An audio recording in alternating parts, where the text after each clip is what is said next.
तो आज की इस वीडियो में दोस्तों हम लोग पास्कल्स लॉ के बारे में बात करेंगे। ठीक है, इसको सबसे पहले तो हम डायग्रामेटिकली समझेंगे, फिर उसका स्टेटमेंट देखेंगे। ठीक है, तो मान लेते हैं दोस्तों, यहाँ पर देखिए मैंने एक ऐसे मतलब सिरिंज लिया है। सिरिंज मतलब इंजेक्शन लगाते हैं ना, उसकी सिरिंज जो होती है वो एक सिरिंज है मान लेते हैं। ठीक है, और यहाँ पे ये सिरिंज का ये दबाने वाला जो पार्ट होता है ना, पिस्टन, ठीक है, वो है, एज्यूम करते हैं। ठीक है, ओके। और ये पिस्टन का जो आगे वाला पार्ट है, इसको मैंने लगा दिया एक पाइप। ठीक है, और इस पाइप को मैंने क्या किया है, आगे से पैक कर दिया है इसे। और सिरिंज के अंदर पहले ही मैंने एक लिक्विड को डाला है, एज्यूम करते हैं पानी को डाला है। ठीक है, ओके। तो ये एनक्लोज्ड फ्लूइड बोल सकते हैं हम इसको, एनक्लोज्ड फ्लूइड है। अब दोस्तों ये एनक्लोज्ड फ्लूइड पर मान लेते हैं आपने यहाँ से एक फोर्स लगाया। ठीक है, यहाँ से आपने क्या किया, एक फोर्स लगाया, और मान लेते हैं इसका जो एरिया है वो एरिया है ए। ठीक है, तो इस पॉइंट पर क्या प्रेशर बनेगा, प्रेशर क्या बनेगा, एफ अपॉन ए बनेगा ना, ये फोर्स अपॉन ये एरिया, इतना प्रेशर यहाँ पर बनेगा इस पॉइंट पर। ठीक है, ओके। तो क्या होता है दोस्तों, अगर एनक्लोज लिक्विड है यहाँ पर, तो ये जो प्रेशर यहाँ पर बनेगा वो हर एक पॉइंट पर बनेगा। ठीक है, हर एक पॉइंट पर, इस वॉल पर बनेगा, इस वॉल पर बनेगा, यहाँ पर बनेगा, यहाँ पर बनेगा, हर एक पॉइंट पर वो प्रेशर क्या होगा, ट्रांसमिट हो जाएगा। यहाँ पर एंड तक यही प्रेशर ट्रांसमिट होगा। ठीक है, मतलब इस पॉइंट का प्रेशर भी इतना ही होगा, इस पॉइंट का प्रेशर भी इतना ही होगा, इस पॉइंट का प्रेशर भी इतना ही होगा। यही हमें पास्कल्स लॉ बताता है। सिर्फ एक कंडीशन यहाँ पर ध्यान में रखनी है कि ग्रेविटी के इफेक्ट को आपको निगलेक्ट करना है। ठीक है, okay, neglect the effect of gravity.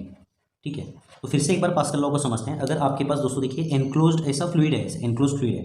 ठीक है, ओके, और यहाँ पे अगर आपने एक फोर्स लगाया तो यहाँ पे जो प्रेशर डेवलप होगा ना, ठीक है, ये प्रेशर जो है हर एक पॉइंट पे ट्रांसमिट होगा लिक्विड के अंदर। ठीक है, लेकिन कंडीशन इसको क्या है कि ग्रेविटी का जो इफेक्ट है उसको निगलेक्ट करना होगा आपको। तो अब जो मैंने यहाँ पर आपको एक्सप्लेन किया है दोस्तों, देखते हैं इसका स्टेटमेंट। तो ये स्टेटमेंट देखिए दोस्तों, अगर मैंने आपको यहाँ पर जो भी बताया अगर आपके ध्यान में दोस्तों, ठीक है, तो ये स्टेटमेंट आपको आसान लगेगा। स्टेटमेंट क्या है देखिए, pressure applied at any point of an enclosed fluid at rest, मतलब ये रेस्ट में जो फ्लूइड है इसको किसी भी पॉइंट पर अगर मैंने प्रेशर अप्लाई किया, ठीक है, तो क्या होगा, is transmitted equally and undiminished. Undiminished मतलब उसमें ज़रा भी कमी नहीं होगी, undiminished to every point of the fluid and also on the wall of the container. इसका मतलब क्या है कि यहाँ पे जो प्रेशर आप अप्लाई करते हो तो हर एक पॉइंट पर वो जो प्रेशर है वो ट्रांसमिट हो जाएगा, और ये जो कंटेनर है उस कंटेनर के वॉल पे भी वही प्रेशर अप्लाई होगा। ठीक है, लेकिन इसके लिए एक कंडीशन है, वो कंडीशन क्या है, provided effect of gravity is neglected. इसका मतलब क्या है कि ग्रेविटी को अगर आप निगलेक्ट करोगे तो हर एक पॉइंट का प्रेशर सेम ही होगा। ठीक है, और अगर आप दोस्तों ग्रेविटी को कंसिडर करोगे तो यहाँ का प्रेशर यहाँ से थोड़ा ज़्यादा होगा। ठीक है, क्योंकि इसके ऊपर लिक्विड है, तो इस लिक्विड के वेट की वजह से यहाँ का प्रेशर यहाँ से थोड़ा ज़्यादा होगा। लेकिन अगर ग्रेविटी को आप निगलेक्ट करोगे तो हर एक पॉइंट का जो प्रेशर है वो सेम ही होगा, ये आपको ध्यान में रखना है। सिंपल लैंग्वेज में जो प्रेशर आप यहाँ पे अप्लाई करते हो वो हर एक पॉइंट पे जो है ट्रांसमिट होता है, लिक्विड के हर एक पॉइंट में वो ट्रांसमिट होगा, और वॉल के हर एक पॉइंट पे वही प्रेशर लगेगा। ठीक है, तो एग्जाम में अगर पास्कल्स लॉ पूछते हैं तो दोस्तों आपको ये जो है स्टेटमेंट लिखना होगा उसका। ठीक है, अब बात करते हैं दोस्तों ये जो पास्कल्स लॉ है इसके एक्सपेरिमेंटल प्रूफ के बारे में हम लोग यहाँ पर बात करेंगे। ठीक है, तो देखिए ये जो एक्सपेरिमेंटल प्रूफ है इसके बारे में हम लोग यहाँ पर बात करेंगे। तो दोस्तों ये जो पास्कल लॉ है इसको एक्सपेरिमेंटली प्रूव करने के लिए हमने ऐसा एक कंटेनर लिया है। ठीक है, तो इस कंटेनर का शेप देखिए ऐसा कुछ ट्रायंगुलर है। ठीक है, और यहाँ पर एक ओपनिंग है जहाँ पर हमने एक मूवेबल पिस्टन लगाया है, यहाँ पर एक मूवेबल पिस्टन है, यहाँ पर एक मूवेबल पिस्टन है, और यहाँ पर भी एक मूवेबल पिस्टन है। ठीक है, और इसके अंदर हमने डाल दिया है ऑयल। ऑयल मतलब एक फ्लूइड डाल दिया है, फ्लूइड ही है ना ये। ठीक है, ओके। अब दोस्तों ये जो ओपनिंग है इसका एरिया एज्यूम करते हैं हम लोग ए है, यहाँ का जो ओपनिंग है उसका एरिया A/2 है, और यहाँ का जो ओपनिंग है उसका एरिया 2A है, और यहाँ का जो ओपनिंग है उसका एरिया 3A है। ठीक है, तो अब अगर दोस्तों आप यहाँ पर एक फोर्स अप्लाई करते हो, मान लेते हो आपने F फोर्स अप्लाई किया। ठीक है, तो आपने यहाँ पर F फोर्स अप्लाई किया तो यहाँ पे कितना प्रेशर डेवलप होगा दोस्तों, यहाँ पर प्रेशर डेवलप होगा, प्रेशर इज इक्वल टू क्या होगा, फोर्स अपॉन एरिया, इतना प्रेशर डेवलप होगा। ठीक है, और पास्कल लॉ के हिसाब से क्या होगा, ये जो प्रेशर है हर तरफ ट्रांसमिट होगा, हर एक वॉल पे ये ट्रांसमिट होगा, इस पर यहाँ पर ट्रांसफर होगा, यहाँ पर ट्रांसफर होगा, हर एक पार्ट पे ये जो है, हर एक वॉल पे, हर एक पार्ट पे ये जो प्रेशर है वो ट्रांसमिट होगा। इसकी वजह से क्या होगा, ये पिस्टन बाहर दौड़ेगा, ये पिस्टन बाहर दौड़ेगा, और ये पिस्टन भी इधर जाएगा। ठीक है, ओके। अब दोस्तों हमें क्या करना है कि ये जो पिस्टन है, ये पिस्टन और ये पिस्टन, इसको यहाँ पर ही रुकाना है। तो हमें क्या करना होगा, यहाँ पे फोर्स लगाना होगा, इसको यहाँ पर रुकाना है तो यहाँ पे फोर्स लगाना होगा, इसको यहाँ पर रुकाना है तो यहाँ पे फोर्स लगाना होगा। ठीक है, तो जब ऐसा एक्सपेरिमेंट किया साइंटिस्ट लोगों ने तब ये पाया गया कि यहाँ पे जो फोर्स लगाना पड़ा साइंटिस्ट लोगों को इसको यहाँ पे रुकाने के लिए, वो फोर्स होता था यहाँ पर 2F। यहाँ पे F फोर्स लगाया तो यहाँ पे 2F फोर्स लगाना पड़ा हमको, यहाँ पे F फोर्स लगाया तो इसको रुकाने के लिए यहाँ पर 3F फोर्स लगाना पड़ा, और यहाँ पे दोस्तों F फोर्स लगाया तो इसको रुकाने के लिए यहाँ पर F/2 इतना फोर्स लगाना पड़ा। ठीक है, तो अगर दोस्तों यहाँ पे 2F फोर्स लगा रहे हो, इसका 2A एरिया है, तो यहाँ का प्रेशर क्या होगा, प्रेशर क्या होगा यहाँ पे, फोर्स अपॉन एरिया, फोर्स कितना है 2F और एरिया कितना है 2A, तो ये 2 से 2 कैंसिल हो गया और प्रेशर कितना बना F/A। यहाँ पे प्रेशर F/A, यहाँ पे भी प्रेशर F/A। तो यहाँ से ये प्रूव होता है कि जो प्रेशर यहाँ पे डेवलप होगा वो ही प्रेशर हर एक पॉइंट पर डेवलप होगा। ठीक है, यहाँ का प्रेशर कैलकुलेट करिए दोस्तों, यहाँ का प्रेशर क्या होगा, फोर्स अपॉन एरिया, तो फोर्स कितना है दोस्तों 3F और एरिया कितना है 3A, तो 3 से 3 कैंसिल होता है, फोर्स कितना है F/A, प्रेशर कितना है F/A। ठीक है, तो जो प्रेशर यहाँ पे वही प्रेशर यहाँ पे, यहाँ का प्रेशर कैलकुलेट करिए, फोर्स अपॉन एरिया, तो फोर्स कितना दोस्तों F/2, एरिया कितना है A/2, 2 से 2 कैंसिल हो गया, प्रेशर कितना बना यहाँ पर F/A। ठीक है, तो यहाँ से दोस्तों ये पास्कल लॉ एक्सपेरिमेंटली प्रूव हो जाता है। ठीक है, तो यहाँ पे दोस्तों ये पास्कल्स लॉ का कंसेप्ट खत्म होता है। अब दोस्तों हम लोग इसके एप्लीकेशंस के बारे में बात करेंगे। तो दोस्तों ये एप्लीकेशन का मतलब क्या, एप्लीकेशन का मतलब होता है यूज़। ये पास्कल लॉ कहाँ कहाँ पे यूज़ किया गया है। तो सबसे पहला दोस्तों ये पास्कल लॉ का जो एप्लीकेशन है वो है हाइड्रोलिक लिफ्ट। ठीक है, सबसे पहला जो एप्लीकेशन है वो है हाइड्रोलिक लिफ्ट। तो दोस्तों ये हाइड्रोलिक लिफ्ट क्या होती है, तो ये हाइड्रोलिक लिफ्ट क्या होती है, देखिए दोस्तों, it is a machine which is use to lift a heavy load with application of small force. इसका मतलब क्या है कि एक छोटा सा फोर्स का यूज़ करके आप एक हेवी लोड जो है उठा सकते हैं। इस मशीन को बोलते हैं दोस्तों हाइड्रोलिक लिफ्ट। और ये हाइड्रोलिक लिफ्ट का जो कंस्ट्रक्शन है वो कैसे होता है, देखिए तो दोस्तों ये हाइड्रोलिक लिफ्ट में देखिए ऐसा एक कंटेनर होता है जो कि नीचे से ऐसे कनेक्ट किया गया होता है। ठीक है, और यहाँ पर एक मूवेबल पिस्टन होता है और यहाँ पर एक मूवेबल पिस्टन होता है। ओके, तो दोस्तों इसके अंदर होता है ऑयल, यहाँ पे सारा ऑयल होता है। ठीक है, ये सारा जो है नीचे वाला जो पार्ट है ये ऑयल से फिल किया जाता है। ठीक है, तो ये सारा सारा जो है ऑयल है। तो दोस्तों ये वाला जो पार्ट है इसका एरिया होता है छोटा और ये वाला जो पार्ट है इसका एरिया बड़ा होता है। अब दोस्तों अगर आप यहाँ पे एक छोटा सा फोर्स लगाओगे ना, यहाँ पर आप छोटा सा फोर्स लगाओगे तो यहाँ पर अगर कोई ऑब्जेक्ट है, हेवी ऑब्जेक्ट है, मान लेते हैं कार है। ठीक है, तो अगर आप यहाँ पे फोर्स लगाओगे तो ये जो कार है, मतलब ये जो पिस्टन है ये ऊपर जाएगा कार के साथ। ठीक है, तो ये हेवी लोड को उठाने के लिए जो है हाइड्रोलिक लिफ्ट का यूज़ किया जाता है। आपने गैरेज में वगैरह जो है इसको देखा होगा। तो दोस्तों यहाँ पे छोटा सा फोर्स लगाने की वजह से ये हेवी लोड कैसे उठाया जा रहा है, इसके पीछे का रीज़न क्या है, इसके पीछे का रीज़न है पास्कल लॉ। ठीक है, तो वो कैसे होता है हम एक एग्जांपल के थ्रू समझेंगे। तो एज्यूम करते हैं दोस्तों, ये एग्जांपल समझने के लिए एज्यूम करते हैं कि ये जो एरिया है, ये एरिया हम लोग एज्यूम करते हैं 1 मीटर स्क्वायर, इतना बड़ा नहीं होता लेकिन एज्यूम करते हैं सिंप्लिसिटी के लिए। ठीक है, और यहाँ पे जो आप फोर्स लगा रहे हो मान लेते हैं वो 1000 न्यूटन है। ठीक है, सिर्फ एक जनरल एग्जाम्पल ले रहे हैं हम लोग। तो दोस्तों यहाँ पे फोर्स 1000 न्यूटन और एरिया 1 मीटर स्क्वायर, तो यहाँ पे कितना प्रेशर डेवलप होगा, प्रेशर का फॉर्मूला क्या होता है, प्रेशर का फॉर्मूला होता है फोर्स अपॉन एरिया। तो फोर्स कितना है दोस्तों 1000 और एरिया कितना है 1, सो 1000 डिवाइड बाई 1 क्या होगा यहाँ पर 1000 न्यूटन पर मीटर स्क्वायर। ठीक है, तो 1000 पास्कल भी बोल सकते हो। तो दोस्तों इस पॉइंट पे 1000 न्यूटन पर मीटर स्क्वायर इतना प्रेशर डेवलप हो रहा है। तो अकॉर्डिंग टू पास्कल लॉ दोस्तों हर एक पॉइंट पर ये जो प्रेशर है वो ट्रांसमिट हो जाएगा ना, तो हर एक पॉइंट का जो प्रेशर है, हर एक पॉइंट का, इस पॉइंट का, इस पॉइंट का, इस पॉइंट का, हर एक पॉइंट का, यहाँ पे भी सारे के सारे जो पॉइंट्स है, सारे पॉइंट्स का प्रेशर 1000 न्यूटन पर मीटर स्क्वायर होगा। ठीक है, और यहाँ का प्रेशर भी कितना होगा 1000 न्यूटन पर मीटर स्क्वायर। ठीक है, अब अगर ये जो एरिया है, एज्यूम करते हैं ये जो एरिया है अगर ये 10 मीटर स्क्वायर हुआ, एज्यूम करते हैं सिर्फ ये एरिया मान लेते हैं 10 मीटर स्क्वायर है। ठीक है, ओके, और यहाँ पे प्रेशर कितना बन रहा है दोस्तों, प्रेशर ऑलरेडी हमने कैलकुलेट किया हुआ है, प्रेशर बन रहा है यहाँ पर 1000 न्यूटन पर मीटर स्क्वायर। ठीक है, तो यहाँ पे ये जो प्रेशर है, ये प्रेशर की वजह से ऊपर की तरफ कितना फोर्स लगेगा, तो प्रेशर का फॉर्मूला क्या होता है फोर्स अपॉन एरिया। तो फोर्स का फॉर्मूला क्या होगा दोस्तों, प्रेशर इंटू एरिया होगा ना। ठीक है, तो यहाँ पे दोस्तों देखिए प्रेशर कितना है 1000 और एरिया कितना है 10, सो 1000 इंटू 10 कितना होगा दोस्तों, ये हो जाएगा 10,000। ठीक है, 10,000 और फोर्स का यूनिट क्या होता है न्यूटन। इसका मतलब क्या है दोस्तों कि यहाँ पे 1000 न्यूटन फोर्स लगाया आपने, यहाँ पे आपने फोर्स कितना लगाया 1000 न्यूटन, और इसके वजह से यहाँ पे कितना फोर्स लगेगा दोस्तों, यहाँ पे लगेगा 10,000 न्यूटन फोर्स। मतलब ये जो फोर्स है वो मैग्नीफाई हो गया है यहाँ पर। तब यहाँ पे छोटा सा फोर्स लगा के आप 10,000 न्यूटन तक का वेट उठा सकते हो। 10,000 न्यूटन तक का वेट उठाने के लिए दोस्तों आपको सिर्फ 1000 न्यूटन फोर्स लगाना होगा यहाँ पर।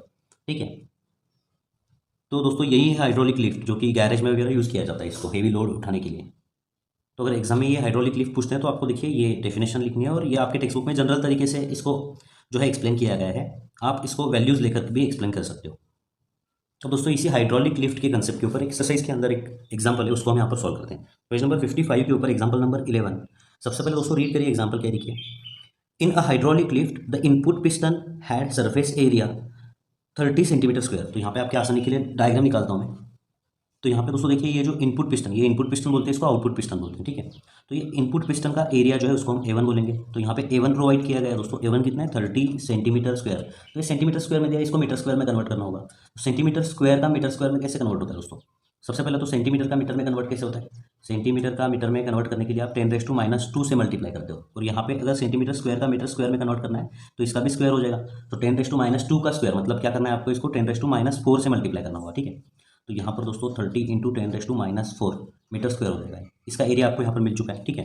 And the output piston has surface area of 1500 centimetre square. तो इसका एरिया कितना है, ये आउटपुट पिस्टन का एरिया कितना दोस्तों, A2 = 1500 सेंटीमीटर स्क्वायर। तो इसको भी दोस्तों हमें सबसे पहले तो मीटर स्क्वायर में कन्वर्ट करना होगा। सो 1500 × 10⁻4 मीटर स्क्वायर हो गया है, ठीक है। तो दोस्तों आगे क्वेश्चन पढ़िए। क्वेश्चन क्या है देखिए, if a force of 25 newton is applied to the input piston, calculate the weight on the output piston, ठीक है। मतलब यहाँ पे अगर आप F1 जो है वो 25 न्यूटन अगर अप्लाई करोगे तो ये कितना वेट उठा सकेगा, मतलब आपको यहाँ पर F2 निकालना है, ठीक है। यहाँ पे कितना वेट उठा सकेगा ये निकालना है आपको। तो F1 की वैल्यू प्रोवाइड की गई है दोस्तों, F1 की वैल्यू प्रोवाइड की गई है 25 न्यूटन, और आपको यहाँ पर F2 निकालना है, ठीक है। तो दोस्तों अकॉर्डिंग टू पास्कल लॉ यहाँ पे क्या होगा, यहाँ पे जितना प्रेशर डेवलप होगा उतना ही प्रेशर यहाँ पे डेवलप होगा ना, ठीक है। तो ये पॉइंट को अगर हम 1 बोलेंगे, ये पॉइंट को अगर हम 2 बोलेंगे, so pressure at 1 will be equal to pressure at 2, ऐसे बोल सकते हो आप, ठीक है। ओके, तो 1 पॉइंट का प्रेशर कितना होगा दोस्तों, F1/A1, और 2 पॉइंट का प्रेशर कितना होगा, F2/A2, ठीक है। तो यहाँ पे दोस्तों सिंपली देखिए, F1 पता है, A1 पता है, A2 पता है, F1 A1 A2 पता है, तो F2 आप आराम से निकाल सकते हो, ठीक है। तो दोस्तों ये वैल्यूज पुट करके सिंप्लीफाई करना है आपको। F1 की वैल्यू कितनी है देखिए 25, तो यहाँ पर हम 25 पुट करेंगे।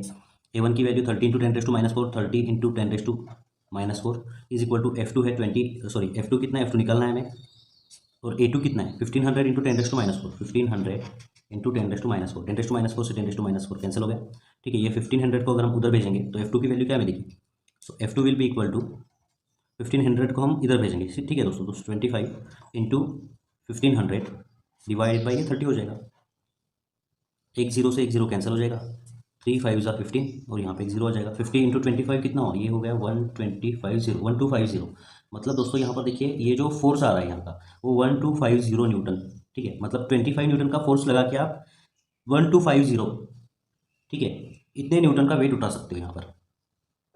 तो ये तो दोस्तों पास्कल लॉ का पहला एप्लीकेशन था। अब बात करते हैं दोस्तों ये पास्कल लॉ के दूसरे एप्लीकेशन के बारे में, जिसका नाम है हाइड्रोलिक ब्रेक्स।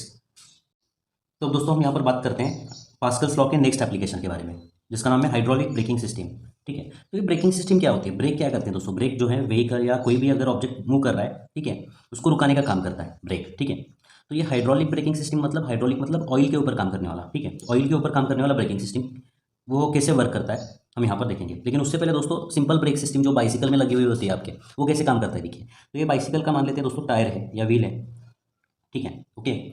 तो यहाँ पे जो ब्रेकिंग सिस्टम होती है वो कैसी होती है, तो यहाँ पर दोस्तों देखिए ब्रेकिंग शूज़ होते हैं, या फ्रिक्शन पैड भी बोल सकते हो आप इसको, छोटे छोटे ब्रेकिंग शूज़ होते हैं, ठीक है, और ये ऐसे कनेक्ट किए गए होते हैं, और यहाँ से एक केबल आ गई होती है आपके हैंडल के ऊपर, ठीक है। तो हैंडल का जो ब्रेक लीवर है आप जब प्रेस करोगे तो क्या होता है दोस्तों, ये जो फ्रिक्शन पैड है ये अंदर मूव होते हैं, इसे अंदर मूव होते हैं, ठीक है, और ये अंदर मूव होते हैं, और ये जो रिम है जो मूव कर रही है उसको रुकाने का काम करते हैं। तो बाइसिकल की ब्रेकिंग सिस्टम ऐसे काम करती है, ये ऑलरेडी हम देख चुके हैं दोस्तों, ठीक है। हाइड्रोलिक ब्रेकिंग सिस्टम भी ऐसे ही काम करती है, सिर्फ ये ऐसे अंदर ही जाते हैं, ये ब्रेकिंग शूज़ या फ्रिक्शन पैड जो है वो अंदर ही जाते हैं, लेकिन अंदर जाने के लिए ऑयल का यूज़ किया जाता है। यहाँ पे जैसे हमने केबल का यूज़ किया है ना, यहाँ पर ये फ्रिक्शन पैड्स अंदर जाने के लिए दोस्तों ऑयल का यूज़ किया जाता है, इसीलिए इसको हाइड्रोलिक ब्रेकिंग सिस्टम बोला गया है। तो सबसे पहले दोस्तों ये हाइड्रोलिक ब्रेकिंग सिस्टम का कंस्ट्रक्शन कैसे होता है वो देखते हैं हम लोग, ठीक है। तो सबसे पहले तो दोस्तों देखिए ये 4 व्हील्स हैं जो मूव कर रहे हैं, ठीक है, जो रोटेट कर रहे हैं, और ये व्हील्स के साथ साथ एक डिस्क भी होती है दोस्तों, जिसको छोटे छोटे होल्स होते हैं, ये डिस्क भी उसके साथ रोटेट करती है, ठीक है। ये एक डिस्क है उसके साथ साथ रोटेट कर रही है, यहाँ पे भी एक डिस्क है, ठीक है, जो उसके साथ रोटेट कर रही है। हर एक व्हील पर एक डिस्क माउंट की गई होती है जो उसके साथ जो है घूमती है, ठीक है, ओके। तो अब देखते हैं दोस्तों ये हाइड्रोलिक ब्रेकिंग सिस्टम का कंस्ट्रक्शन कैसा होता है।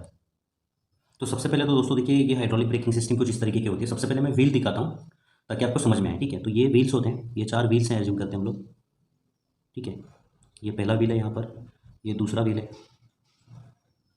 ठीक है, यहाँ पर देखिए ये तीसरा व्हील यहाँ पर दिखाता हूँ मैं, और ये चौथा व्हील है, ठीक है। अब दोस्तों यहाँ पे जो व्हील है, ये व्हील के साथ साथ एक डिस्क भी यहाँ पर क्या होती है, रोटेट कर रही होती है।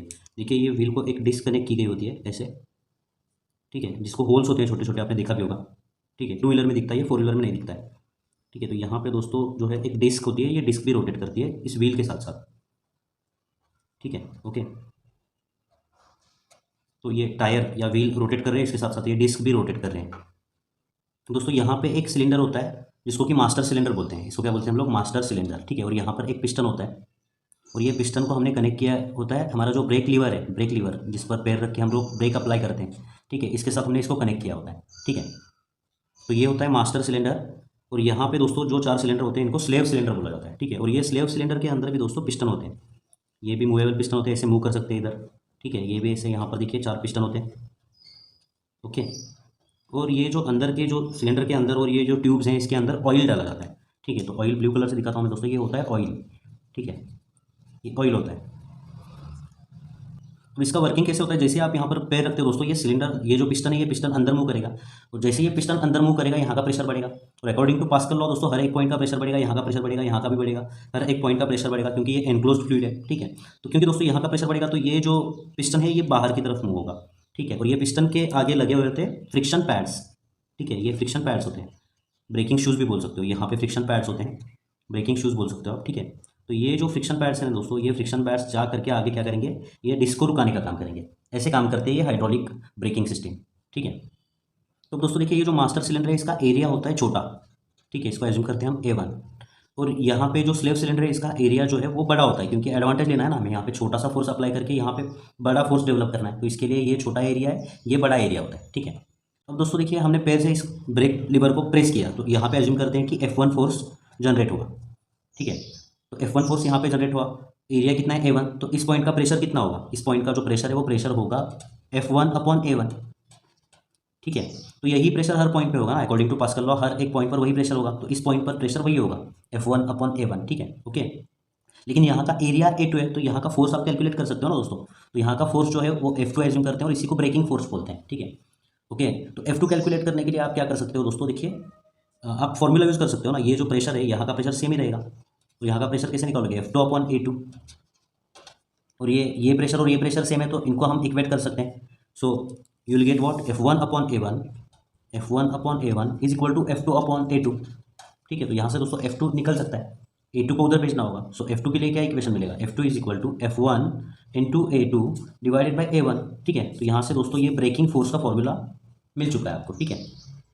इसका मतलब है यहाँ पे स्मॉल फोर्स अगर अप्लाई करते हो तो यहाँ पे लार्ज फोर्स डेवलप होगा। ये जो ट्रक या बस या बड़ी कार होती है ना दोस्तों, इनके व्हील्स को रुकाना आसान बात नहीं है, तो यहाँ पे ज़्यादा फोर्स डेवलप करना होता है, ठीक है। तो ज़्यादा फोर्स डेवलप करने के लिए ये जो एरिया है हमने बड़ा रखा हुआ है, ठीक है, ओके। ये एरिया छोटा है ताकि यहाँ पर जो पास्कल लॉ है उसका एडवांटेज ले सकें हम लोग, ठीक है, ओके। तो इसको ब्रेकिंग फोर्स बोलते हैं, ये आपको ध्यान रखना है। ब्रेकिंग फोर्स निकालने का फॉर्मूला क्या है? F1/A2/A1, ये फॉर्मूला है।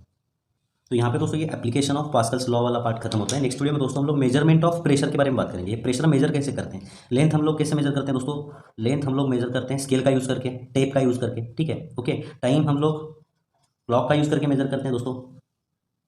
टेम्परेचर जो है, टेम्परेचर दोस्तों हम लोग जो है थर्मामीटर का यूज़ करके मेजर करते हैं। वैसे दोस्तों ये जो प्रेशर है, प्रेशर को मेजर करने के लिए हम क्या यूज़ करते हैं, ठीक है। थोड़ा सा सोचिए, नेक्स्ट वीडियो में इसके बारे में बात करेंगे, ठीक है। तो मिलते हैं दोस्तों आपसे अगली वीडियो में, धन्यवाद।